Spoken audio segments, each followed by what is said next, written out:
네, 안녕하세요. 사랑하는 대학 청년부 여러분. 4월 21일 수요일 바이블타임 묵상입니다. 오늘은 레위기 24장과 마가복음 6장 14절에서 29절 말씀을 함께 나누고자 합니다.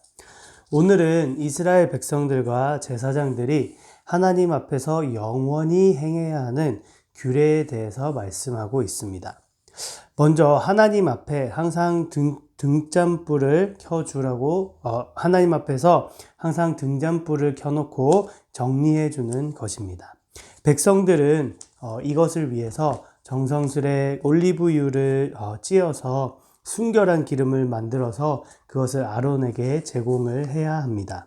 아론은 그 기름을 받아서 하나님 앞에 이 성막 안에 있는 이 등불을 항상 밝히고 그것을 깨끗하게 정리해야 할 책임이 주어졌습니다.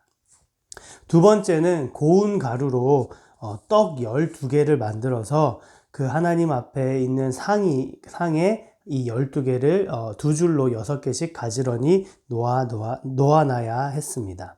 그리고 그것의 옆에서 정결한 유향으로 화제를 삼는 것이 이 두 번째 규례였습니다. 그래서 이 떡은 매 안식일마다 새롭게 내놓아야 했고, 또 이 떡은 아론과 그 제사장 아론의 자손들에게 주어져서 그것을 거룩한 곳에서 먹을 수 있도록 하나님께서 허락해 주신 것을 볼 수 있습니다. 이 불과 떡을 통해서 알 수 있는 것은 백성과 아론이 다 역할이 있었다라는 것이죠. 하나님 앞에 예배를 드릴 때 제사를 드리는 것도 그렇고 똑같이 한 명이 다 하는 것이 아니라 각자 맡은 역할이 있고 그것을 각자가 잘 소화를 할 때 이것이 하나님께 아름답게 드려진다라는 것입니다. 또한 이것은 정기적으로 하는 것을 볼 수 있습니다. 영어로는 두 번이나 regularly라고 이제 얘기를 하고 있는데요. 하나님께 그냥 한 번 드리는 행사가 아니라 우리가 정기적으로 정말 이렇게 영원히 하나님 앞에서 행해야 하는 것이 바로 이 하나님 앞에서의 예배입니다. 하나님 앞에 늘 나아가는 것을 의미하고 또 하나님께 예배드리고 그분과 깊은 교제를 나누는 것이 바로 이 불과 떡이 상징하는 것입니다. 그래서 우리가 하나님 앞에 나아갈 때는 우리가 맡은 바 그것을 최선을 다하고 또 정기적으로 계속해서 끊임없이 우리 하나님 앞에 나아가고 드리고 예배드려야 하는 것이 마땅한 우리의 의무임을 볼 수 있습니다. 10절부터는 이 스토리가 나오는데요. 정말 막 사막의 오아시스와 같은 느낌입니다. 이 레위기에서 스토리가 나오는 것은 너무나 반가운 일인 것 같습니다. 이 내용을 살펴보면 어머니가 이스라엘 사람 여인이고 아버지가 애굽 남자인 그런 혼혈인에 대한 사건이 기록된 것을 볼 수 있습니다.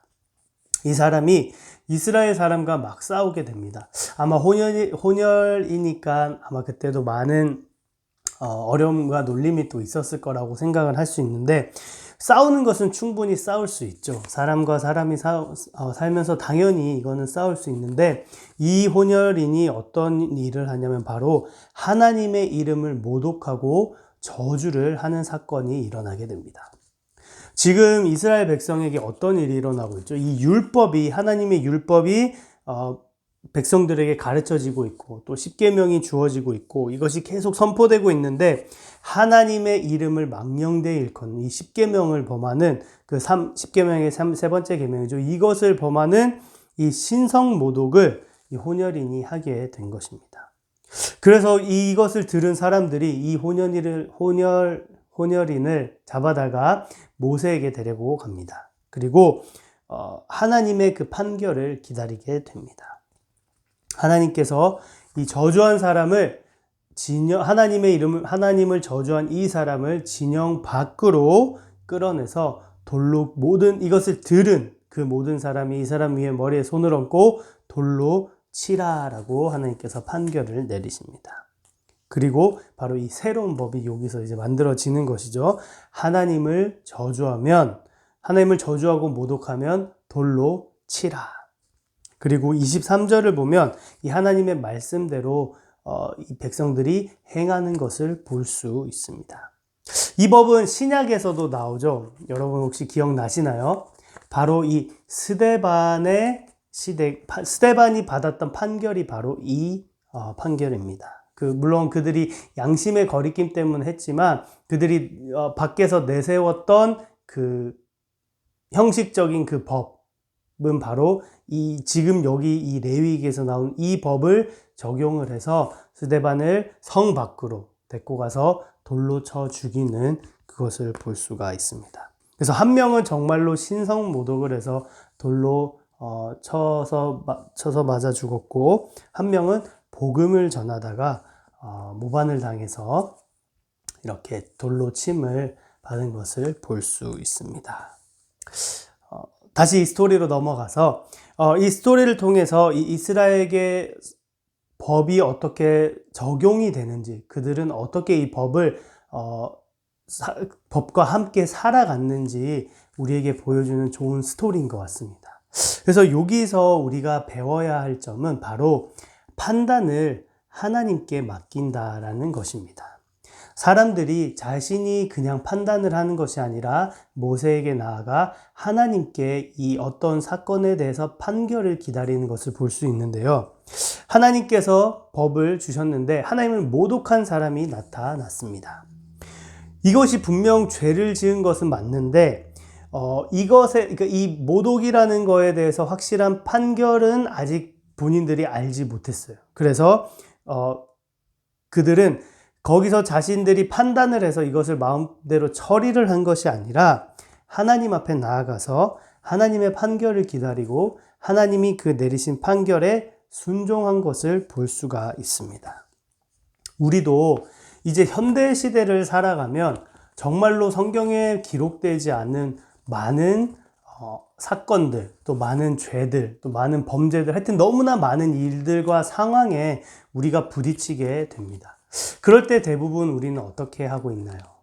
네, 우리는 자신의 판단을 사용할 때가 많이 있는 것 같습니다. 근데 우리가 이것을 통해서 볼 수 있는 것은 우리 안에 성령님이 계시기 때문에 이것을 내 마음대로 모든 상황을 판단하고 행하는 것이 아니라 그런 상황 가운데 이것이 좀 크리티컬한 상황이다, 또 이것이 죄다, 이런 것을 내가 양심이 알잖아요. 또 성령님께서 가르쳐 주시기 때문에 그 가운데 내가 해결을 하고 내가 판결을 해서 하는 것이 아니라 하나님의 앞에 나아가 하나님이 주시는 그 판단으로 우리가 우리의 삶을 삶에 적용을 해야 하는 것이 아닌가라는 묵상을 해보았습니다. 그리고 이제 마가복음으로 나아가서 마가복음 오늘 6장에는 세례 요한에 대한 이야기가 나옵니다. 예수님께서 이 사역을 시작하시면서 예수님의 이름이 퍼져나가기 시작합니다. 갈릴리에 예수라는 청년이 병든 자를 고친데, 귀신을 쫓는데, 말씀을 선포하는데 너무나 은혜가 넘친데 막 이렇게 소문이 퍼져나가기 시작합니다. 그리고 이 소문이 흘러서 헤롯 왕의 귀에까지 들어갑니다. 근데 이 소문을 들은 헤롯 왕의 반응이 조금 이상합니다. 되게 두려워하는 것을 볼 수가 있습니다. 왜 그런지 이 마가복음을 보니까 바로 그가 세례 요한을 죽였기 때문입니다. 그래서 예수님의 이 기적과 권능을 행하시는 이 소문을 듣고 헤롯 왕은 세례 요한이 살아나서 지금 저렇게 권능을 행하는 거다라고 생각을 하면서 너무나 두려움에 떨었습니다. 헤롯이 세례 요한을 죽인 데는 어떠한 배경이 있습니다. 헤롯에게는 빌립이라는 동생이 있는데 이 빌립의 아내인 헤로디아, 즉 자신의 동생의 아내를 빼앗아서 결혼을 해버린 것이 바로 이 헤롯 왕이었습니다. 누가 봐도 옳지 못한 일을 했죠. 그래서 세례 요한은 이 사건을 그냥 넘어가지 않고 공개적으로 비판을 했습니다. 그래서 이것을 들은 헤롯은 열받아서 이 요한을 잡아다가 옥에 가두어 버렸습니다. 헤롯은 요한을 옥에 가두었지만 종종 요한을 찾아가서 대화를 하면서 또 요한에 대한 많은 소문을 들었잖아요. 그래서 대화하는 가운데 요한이 얼마나 의롭고 거룩한 사람인지 알게 되고 또 그 요한의 얘기를 들으면서 마음의 찔림을 받기도 했습니다. 한편 이 헤롯과 결혼한 헤로디아는 자신을 비판한 요한이 너무나 미웠습니다. 그래서 요한을 죽이고 싶었지만 이 헤롯이 계속해서 요한을 보호해주고 있었기 때문에 그렇게 할 수는 없었습니다. 그러던 어느 날 이 헤로디아에게 기회가 찾아왔습니다. 헤롯의 생일날 많은 궁에서 일하는 대신들과 또 갈릴리 지방에 있는 귀인들과 또 거기에 주둔하는 근처에 있는 로마의 이 천부장들을 초대해서 헤롯이 자신의 생일날 잔치를 벌이는데 헤로디아의 딸이 나와서 막 춤을 추는데 그것이 헤롯과 이 손님들에게 너무나 큰 즐거움을 줬습니다. 그래서 헤롯이 너무나 기뻐서 이 딸에게 상을 내리려고 망했습니다. 네가 원하는 것을 말해라. 내가 맹세하는데 내 땅에 내 나라의 절반이라도 너가 요구하면 주겠다라고 얘기를 합니다. 그러니까 이 헤로디아의 딸이 바로 엄마한테 쪼르르 가서 엄마한테 말합니다. 엄마, 내가 어떤 상을 요구해야 될까요? 그러니까 헤로디아가 그때 요한의 목을 요구해라 라고 얘기를 합니다. 이 얘기를 들은 헤롯은 굉장히 망설였습니다. 왜냐하면 요한의 그 의로움과 거룩함을 알고 있었기 때문입니다. 근데 그는 결국 자신이 맹세를 했기 때문에 또 더군다나 이 많은 손님들 앞에서 약속을 했기 때문에 이 요한의 목을 베어서 죽었습니다. 그 마음에 여전히 찝찝함이 남아있던 이 헤롯이 바로 예수님의 소식을 듣자마자 이 요한에 대해서 생각을 했던 것입니다. 오늘 저의 한 구절 말씀은 마가복음 6장 26절 말씀입니다. 왕이, 여기선 헤롯 왕이죠. 왕이 심히 근심하나 자기가 맹세한 것과 그 앉은 자들로 인하여 그를 거절할 수 없는지라. 오늘 말씀에서는 두 명의 죄인이 나옵니다. 바로 헤롯과 헤로디아입니다. 이 부부의 죄로 인해서 결국 뜬금없는 요한이 죽게 됩니다. 이 두 부부를 잘 살펴보기 원하는데 이 중에서도 오늘은 특히 헤롯에 한번 포커스를 해서 살펴보기 원합니다. 헤롯은 요한에 대한 바른 이해를 가지고 있었습니다. 헤롯은 요한을 거룩하고 의로운 사람이다 라고 생각을 하고 있었습니다. 사실 이 요한의 행색을 보면 거의 완전 거짓골입니다. 그 가운데 낙타털옷을 입고 다니고 또 메뚜기와 꿀만 먹었기 때문에 몸도 막 삐쩍 마르고 광야에 있었기 때문에 얼굴도 까무잡잡하고 피부도 완전 다 터 있고, 그러니까 누가 봐도 거짓골을 한 모습인데 적어도 헤롯은 그 요한의 외모만 보고 판단하지 않았습니다. 그리고 요한의 이 삶과 또 요한이 전하는 메시지에 대한 바른 이해가 있었기 때문에 헤롯은 요한을 거룩하고 의롭다라고 생각할 수 있었습니다. 그리고 요한의 말을 단순하게 넘긴 것이 아니라 그것으로 인해서 찔림을 받고 또 요한의 그 말을 듣는 것을 좋아했다라는 것을 오늘 성경 말씀을 통해서 볼 수 있습니다. 이것은 헤로디아와 반대로 이 헤롯은 어느 정도 양심이 살아 있었고 또 자신이 잘못한 것을 어느 정도 알고 인정하고 있다라는 것으로 볼 수가 있습니다. 그런 그가 왜 요한을 죽였을까요? 여기서 우리가 헤롯이 잘못한 것을 또 볼 수가 있는데요. 첫 번째는 헤롯이 맹세를 한 것입니다. 하나님은 당신의 이름을 망령되이 일컫지 말라라고 말하고 있습니다. 그 중에는 맹세도 포함이 됩니다. 맹세는 단순히 내가 하겠다라고 하는 약속이 아니라 그것을 하지 않으면 하나님께 벌을 받겠다라고 말하는 것이 바로 이 맹세에 가진 의미입니다. 그리고 보통 맹세를 하는 상황을 보면 상대방이 나를 믿지 못하니까, 내가 약속을 했는데도 믿지 못하니까 그럼 내가 맹세할게, 이렇게 우리가 많이 하잖아요. 그러니까 보통 감정적으로 이것을 많이 사용하는 경우가 많은 것을 볼 수 있습니다. 단순히 자신의 감정 때문에 이 하나님의 이름을 망령되이 사용하는 것이 바로 이 맹세입니다. 헤롯은 그 누구도 뭐라고 하지 않았는데 갑자기 그냥 헤로디아의 딸에게 상을 내리는데 맹세하면서 이 약속을 해버리는 것을 볼 수가 있습니다. 두 번째는 헤롯이 사람들의 시선을 참 많이 신경을 쓴 것을 볼 수 있습니다. 요한의 목을 요구했을 때 그가 제일 먼저 생각한 것이 무엇이었을까요? 바로 자신이었습니다. 한 사람의 지금 생명에 대해서 생각을 하면 당연히 이거는 말도 안 되는 소리 하지 말라. 너 뭐 집을 주면 집을 주겠다. 뭐 재물을 주면 재물을 주겠다. 무슨 사람의 생명을 달라고 하는 게 말이 안 되는 상황이잖아요. 근데 이 헤롯은 그 말도 안 되는 상황에서도 자신의 체면과 위치와 자신의 뭐 권위, 명예 이런 것만을 생각한 거예요. 많은 사람들 앞에서 내가 맹세를 했기 때문에 그것을 들어주지 않으면 자신의 이 안위가 상하는 거죠. 그것이 비록 사람을 죽이는, 더군다나 의롭고 거룩한 사람을 죽이는 것인데도 불구하고 그는 자신을 위해서 또 이 사람들의 시선을 신경을 써서 그것을 하는 것을 볼 수가 있습니다. 세 번째는 그는 의롭고 거룩한 사람을 죽였습니다. 그는 분명히 요한의 목을 요구하는 딸의 뒤에는 이 헤로디아의 복수심이 있었을 것을 분명히 알았을 것입니다.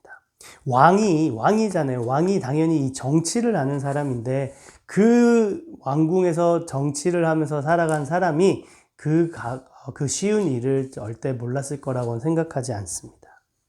그리고 그 복수심의 원인이 바로 자기 자신한테 있는 거잖아요. 자신이 이 헤로디아를 뺏었기 때문에 이 죄가 생기고 그것을 요한이 이제 정죄했기 때문에 헤로디아가 그 복수심을 가지고 죽이려고 하는 것을 분명히 알고 있었습니다. 자신이 죄인이고 요한은 의롭고 거룩한 사람인데 그럼에도 불구하고 죄 없는 사람을 죽였습니다. 이랬을 때 헤롯은 뭐라고 말했을까요? 이렇게 말했을 것 같습니다. 어쩔 수 없었다. 내가 맹세를 했는데 어떡하냐. 그 많은 사람들 앞에서 맹세를 했는데 어떻게 안 할 수가 있느냐.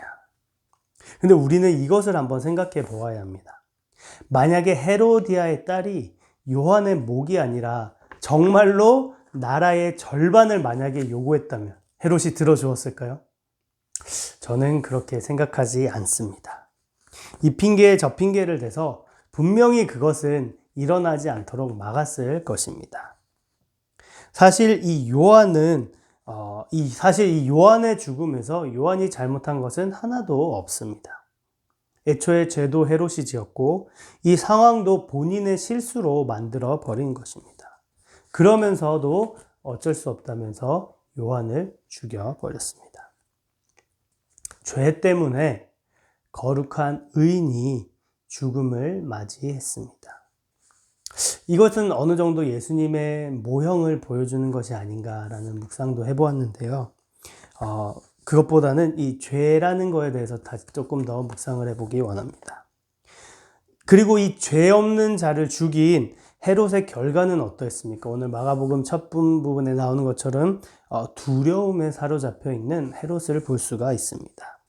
예수님에 대한 소식을 들었는데 요한을 기억을 했습니다. 왜냐하면 이 요한에 대한 이 마음의 이 양심의 가책이 있었던 것이죠. 자신 스스로 이 죄를 지었는데 이것을 해결할 수 없는, 그래서 정말 이 죄 가운데 이 비참함과 그 두려움 가운데 있는 그 헤롯의 모습을 볼 수 있습니다. 분명히 우리들도 다 한 번 이상은 느껴보았던 이 죄의 비참함이 아닐까, 그것을 다들 느껴보셨을 거라 생각을 합니다. 그것이 바로 이 현실이 가진 지옥이 아닐까라는 생각을 합니다. 죄가 있는데 죄가 해결할 수 없는 그 상태에서 그 비참함과 그 두려움 가운데 떨고 있는 그것이 바로 이 죄가 주는 무서움입니다. 또한 이 죄를 돌이키지 않았을 때 더 큰 죄를 짓는다는 것을 볼 수 있습니다. 불륜이라는 죄였는데 이것이 결국 한 사람을, 그것도 의로운 사람을 죽이는 살인에까지 가는 것을 볼 수가 있습니다. 불륜을 지었을 때 요한의 정죄에서 회개를 했다면 어땠을까요? 아니면 오늘 26절 말씀을 보면 요한의 목을 요구했을 때 왕이 근심을 했다라고 하잖아요.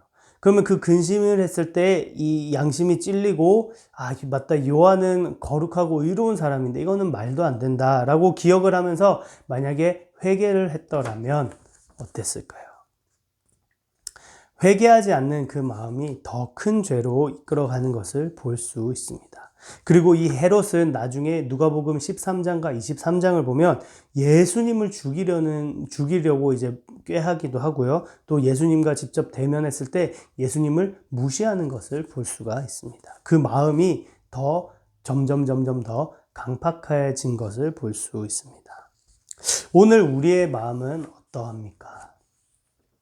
하나님께서는 말씀을 통해서 우리에게 빛을 비추어 주십니다. 설교를 통해서도 비춰주시고 바이블타임 묵상을 통해서도 때로는 찬양을 통해서 때로는 친구와 대화를 통해서 또 교회 리더들과의 가르침을 통해서 아니면 또 대화를 통해서 여러 가지 다양한 루트로 하나님께서 우리의 잘못을 딱 거울로 보여줄 때가 있어요. 이것이 지금 너의 잘못이고 너의 죄다. 그럴 때 여러분은 혹시 어떻게 반응을 하고 있습니까? 그것을 피하거나 도망가거나 숨거나 하지 않나요? 아니면 헤롯처럼 되게 오히려 그 사람을 공격하고 있지는 않은지 한번 살펴보아야 합니다. 우리는 빛 가운데로 나아가야 합니다. 그 빛이 나를 비출 때, 내 잘못을 비췄을 때 그것을 인정하고 그 빛 가운데로 나아가서 용서를 구하고 죄 사함을 받아야 합니다.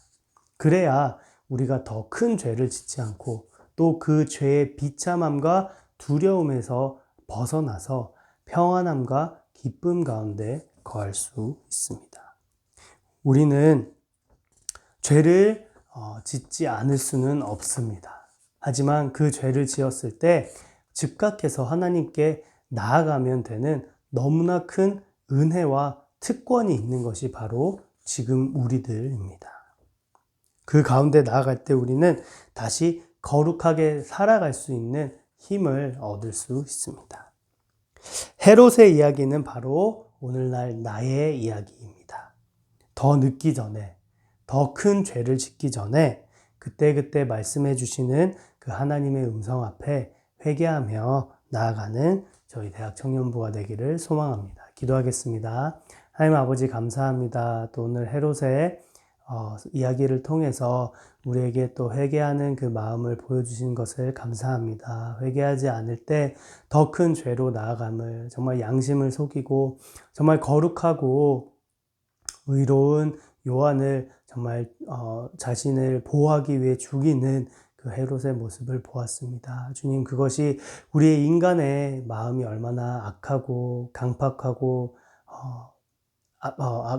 강팍한지 볼 수 있습니다. 주님, 우리가 그것을 회개하며 나아갑니다. 또 말씀을 통해서 내 마음을 비춰주실 때, 내 마음에 또 하나님께서 죄가 생각나게 하실 때 그것을 우리가 하나님 앞에 나아가 용서를 구하고 죄사함 가운데 죄사함을 받고 정말 그 가운데 평안함과 기쁨으로 또 주님과 동행하며 살아갈 수 있는 저희 될 수 있도록 은혜 베풀어 주시옵소서. 감사합니다. 주님 사랑합니다. 예수 그리스도 이름으로 기도합니다. 아멘.